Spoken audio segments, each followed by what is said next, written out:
Hello everyone, welcome back to my YouTube channel. Hello mga ka-itzy, kumusta po tayong lahat? Sana'y nasa mabuti po tayong kalagayan. Sa ngayon, saan sulok man tayo ng mundo.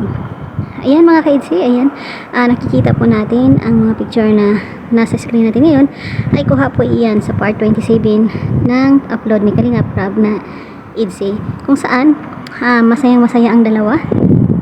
Masaya si Kalingap Ido at syempre si Biancy habang nagkatitigan sila at sa tinagal-tagal nga daw ng pagsasama nila sa kanilang vlogs bilang mag love team.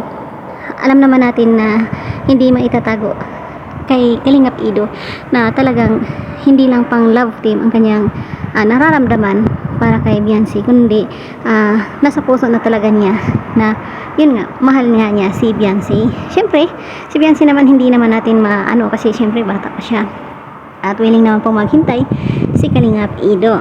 So, tinagal-tagal na nilang pagsasama at syempre gustong-gusto na ni Kalingap Ido na magkaroon sila ng terms of endearment. So, pinapili niya, sana gusto niyang mag-suggest si Biancy sa kanya kung ano nga ba ang gusto ni Biancy na itawag ni Kalingap Ido kay Biancy, pero ngumiti lang ito at hindi ito nagsalita. So, si Kalingap Ido na lang po ang nag-suggest or nagsabi kung ano ang gusto niyang itawag. Nung sinabi niya na bibi ko, ayun, sabi naman ni Biancy na ayaw niya yun.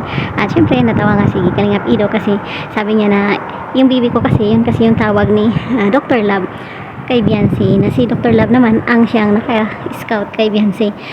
So ayaw niya. So ngayon, ayun sinabi ni Kalingap Ido no na sasabihin na lang niya yung ano sa chat niya.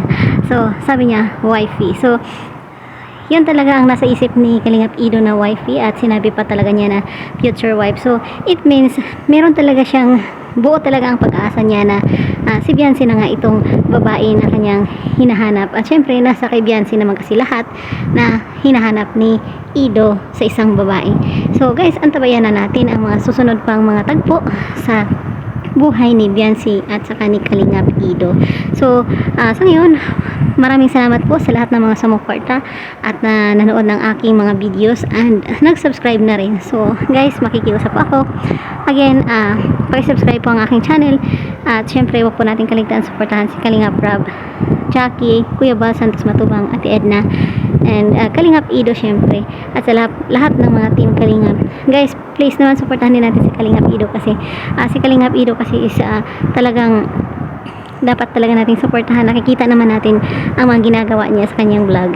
So ito lang muna for now and God bless us all. God bless us all and salamat ng marami talaga. Again, thank you so much for watching. God bless us all. Bye bye mama.